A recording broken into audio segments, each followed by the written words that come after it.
आज हामी सृजन शिरीषबारे कुरा गरौँ न। सृजन शिरीष, उहाँको काम र सोचाइमा अलि गहिरिएर हेर्दा रमाइलो हुन्छ। हामीसँग भएको जानकारी एउटा लेखमा आधारित छ हैन? हो, त्यही लेखलाई आधार मानेर कुरा गरौँ।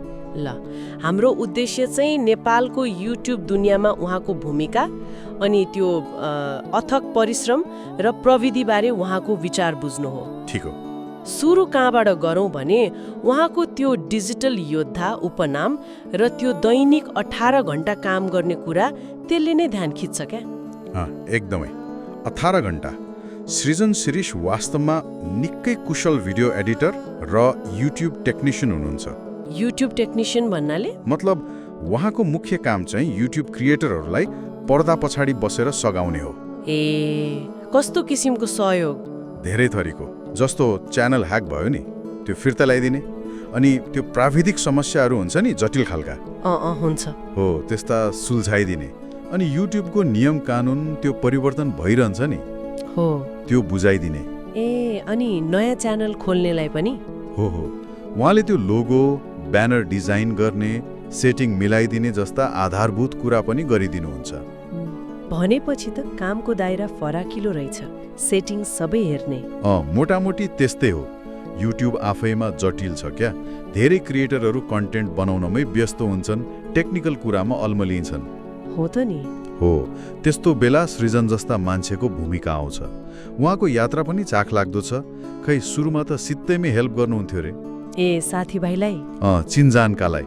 तर 2017 देखि चाहिँ यसलाई पुरै फुल टाइम पेशा नै बनाउनु भएछ। अनि 100 च्यानलको समस्या समाधान गरिसक्नु भएको भन्ने आँकडा त निकै ठुलो हो नि। यसले त उहाँको प्रभाव देखाउँछ। हो नि, आवश्यकता पनि देखाउँछ। तर यो सेवा त सधैँ निशुल्क त हुँदैन होला। कसरी चल्छ? उहाँको मोडेल प्रष्ट छ। गम्भीर समस्या जस्तो ह्याक भएको च्यानल फिर्ता ल्याउने जस्तो कामको शुल्क लिनुहुन्छ। तर सामान्य सल्लाह सुझाव जिज्ञासाहरू छन् भने त्यो चाहिँ निशुल्क नै। ए, त्यो त राम्रो कुरा। सबैलाई पहुँच पनि भयो अनि आफ्नो सिपको मूल्य पनि रह्यो। एकदम, त्यो सन्तुलन महत्त्वपूर्ण छ। अब त्यो 18 घण्टा काम गर्ने कुरामा फर्कौँ न। त्यो त साँच्चै विश्वासै नलाग्ने खालको हो त। Video editing, graphics, channel management, अनि फेरि फेसबुक टिकटक पनि हेर्न भ्याउने, यो कस्तो समर्पण हो। उहाँ आफै भन्नुहुन्छ नि, म भाग्यमानी छु, मन परेको काम गर्न पाएको छु।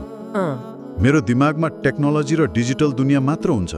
यो भनाइले नै देखाउँछ उहाँ कति डुब्नु भएको छ आफ्नो काममा।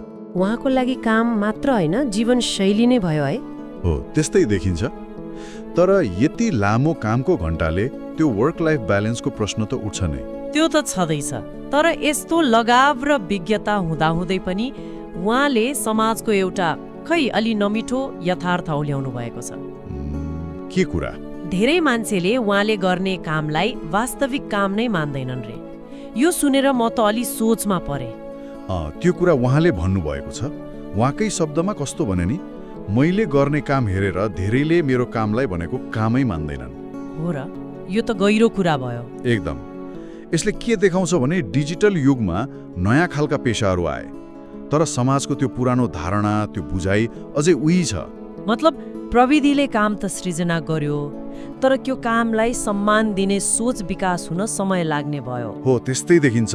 शारीरिक श्रम नगरेको कामलाई कामै नगर्ने प्रविधि होला सायद। यो सृजन शिरीषको मात्र अनुभव नहुन सक्छ है।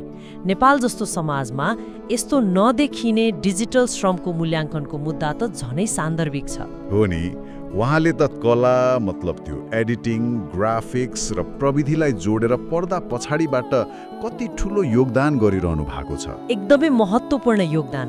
निश्चय पनि। उहाँ नेपाली युट्युबरहरूको लागि एउटा खम्बा जस्तै हुनुहुन्छ। त्यो प्राविधिक ग्यापलाई पूर्ण मद्दत गर्दै हुनुहुन्छ।